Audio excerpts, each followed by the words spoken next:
चीनी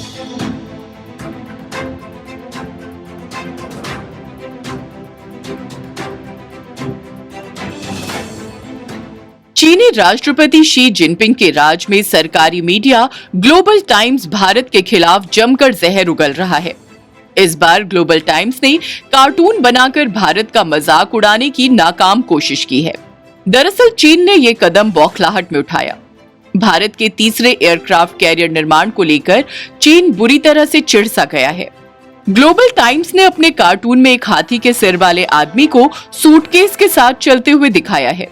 इस आदमी के रास्ते में एक पत्थर पड़ा हुआ है जिस पर लिखा है भारत चीन तुलना।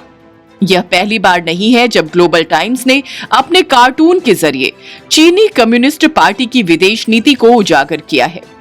ग्लोबल टाइम्स मौके बेमौके पर कार्टून बनाकर चीन के मजबूत प्रतिद्वंदियों पर निशाना साधने की कोशिश करता रहता है। चीनी न्यूज़पेपर ग्लोबल टाइम्स ने भारत के एयरक्राफ्ट कैरियर की तुलना चीन के एयरक्राफ्ट कैरियर से करते हुए मजाक भी उड़ाया है। आपको बता दें कि चीन ने पिछले साल अमेरिकी टेक्नोलॉजी पर आधारित अपने तीसरे एयरक्राफ्ट कैरियर फुजियान को लॉन्च किया था। भारत अपनी नौसैनिक ताकत को बढ़ाने के लिए तीसरे एयरक्राफ्ट को बनाने जा रहा है। इस बात से चीन को मिर्ची लग गई है। चीन ने अपने कागजी ड्रैगन ग्लोबल टाइम्स के जरिए भारत के खिलाफ जमकर जहर उगला है। चीन पर एक छत्र राज करने वाली चीनी कम्युनिस्ट पार्टी जो बात खुलेआम नहीं कह सकती, उसे वो ग्लोबल टाइम्स के जरिए सामने रखती है। इसी ग्लोबल टाइम्स ने भारत के तीसरे एयरक्राफ्ट कैरियर को लेकर खूब बयानबाजी की है। उसने उत्तराखंड में हुए सुरंग हादसे को तीसरे एयरक्राफ्ट कैरियर निर्माण से जोड़कर तंज भी कसा है।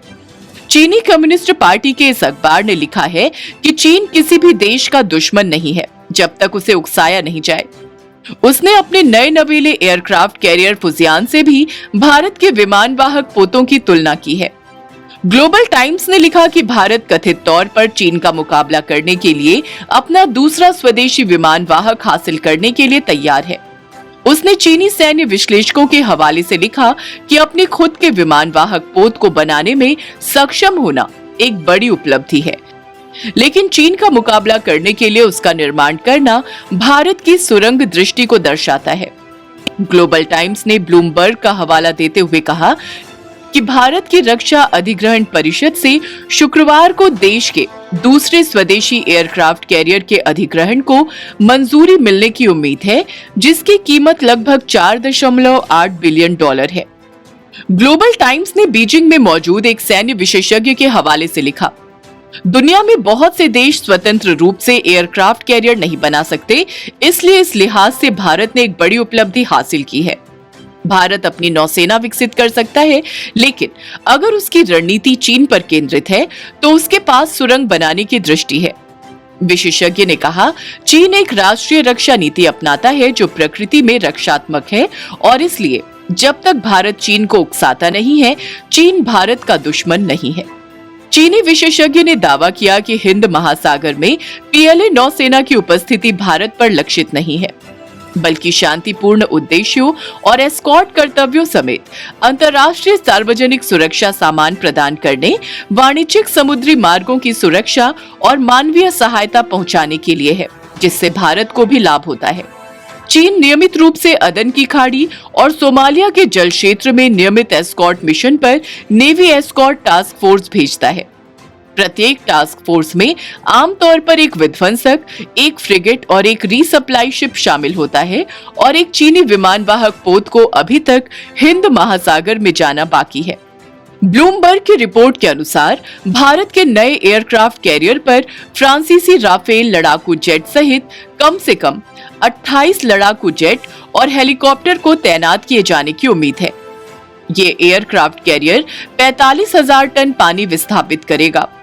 ग्लोबल टाइम्स ने भारत के प्रस्तावित एयरक्राफ्ट कैरियर की तुलना अपने नए नवेले एयरक्राफ्ट कैरियर फुजियान से करते हुए कहा कि चीन का दूसरा घरेलू रूप से विकसित विमान वाहक पोत और कुल मिलाकर तीसरे पोत फुजियान को पहले ही जून 2022 में लॉन्च किया जा चुका है। फुजियान 80,000 टन से अधिक विस्थापन कर सकता है। ये इलेक्ट्रोमैग्नेटिक कैटापुल्ट से लैस है जो स्की जंप रैंप की तुलना में भारी युद्धक विमानों को तेजी से लॉन्च कर सकता है।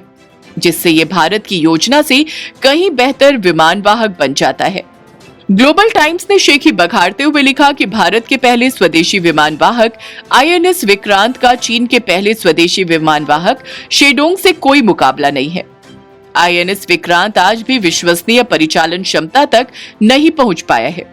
हालांकि इसका निर्माण शेडोंग की तुलना में बहुत पहले शुरू हुआ था, जबकि शेडोंग ने इस साल पश्चिम प्रशांत क्षेत्र में कई सुदूर समुद्री अभ्यासों में अपनी लड़ाकू क्षमताओं का प्रदर्शन किया है।